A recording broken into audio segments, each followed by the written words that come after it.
If you are tired of using stochastic or RSI or both, that's great, because today we are going to talk about this indicator. And if you don't know what it is, that's great, even better. And of course, apart that, we'll be talking about the strategy where you can implement this tool in order, of course, to make money. So let's go and jump straight into TradingView and discuss what it is.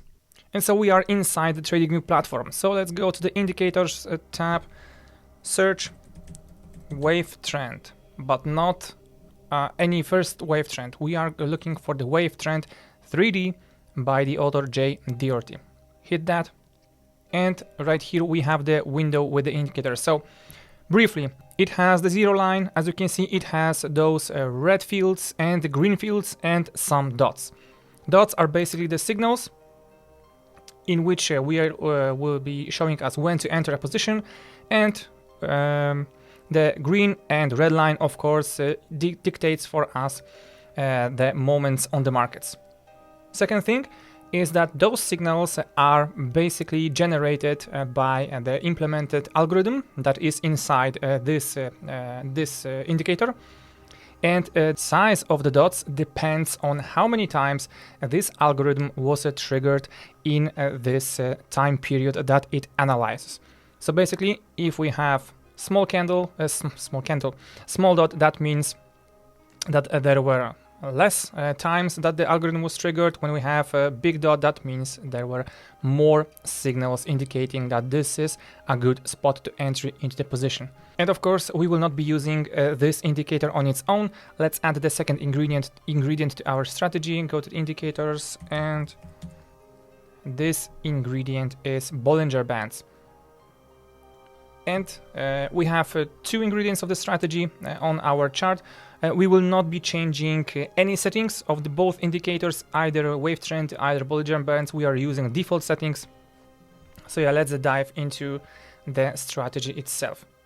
So maybe most likely you will be you have hints right now what we're gonna do.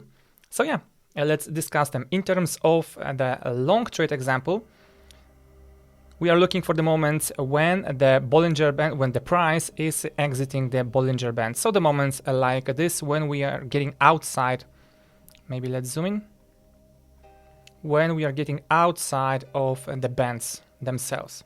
Second thing is we need to have the signal from the wave trend, and it doesn't matter the size, the size of the dot, because we are looking for dots. It doesn't matter for us. Of course, if we are looking for a buy signal, we need to have the wave trend in the red zone, and we need to have this green dot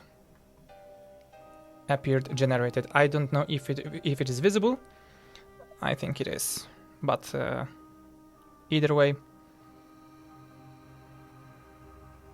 let's show it to you. It is over here in this circle. So yeah, the second thing, we need to have this dot, the signal from the wave trend, and it needs to be either up to 3 candles prior to the price exiting the Bollinger Bands, or after the price went inside the Bollinger Bands. So basically we have the moment over here. So that's the second condition. We have the moment where we have the signal generated from the wave trend, and this is the moment for us when we are entering into the trade. So the signal, of course, is generated at the closing of this candle. So the opening of the next candle is the moment when we are entering the trade. So let's simulate that. Long position, that's our entry point. In terms of the risk-reward ratio, I like to go 2 to 1, 1 to 2, sorry, risk to reward. And as for the stop loss and take profit, of course, we are checking the left side, what we have over there. So we are looking for the nearest lowest points.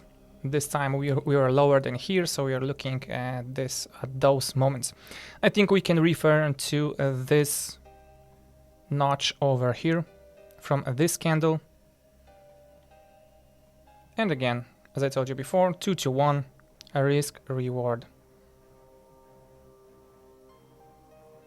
So yeah, that's the example for a short trade. For a long trade, of course. Let's look example for a short trade. So we have an example over here. Let's check this one. We have the price that went outside the Bollinger Bands, went inside the Bollinger Bands, and the signal from the wave trend was generated over here. Again, I hope it is visible because we have this small dot over here, and the closing of this candle is our entry point into the market. So let's again mark this point over here. This will be our nearest highest point. We are adding, of course, a pip or two to this level, and let's simulate the entry into the market. So risk reward is set, and of course, if we check, it was also a profitable trade. So in terms of, again, we have the signal again over here for a short trade. We see that the price went outside, went inside, and here we have the signal from the wave trend. So again, this closing of this candle is our entry point. So mark this. The left side, I think we can refer to this notch. So let's add a couple points to it. And again, risk reward ratio 2 to 1. So yeah, as you can see, this is how this strategy works. We can add as well a different indicator instead of a Bollinger Bands. So maybe let's delete it. We can add something like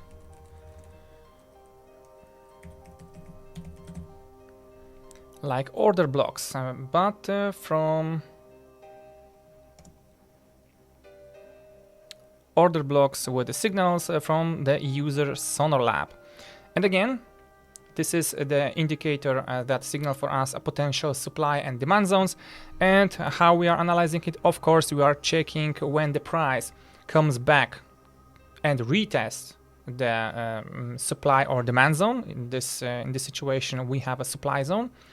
So what we do, from the left side, we see that the supply zone were created.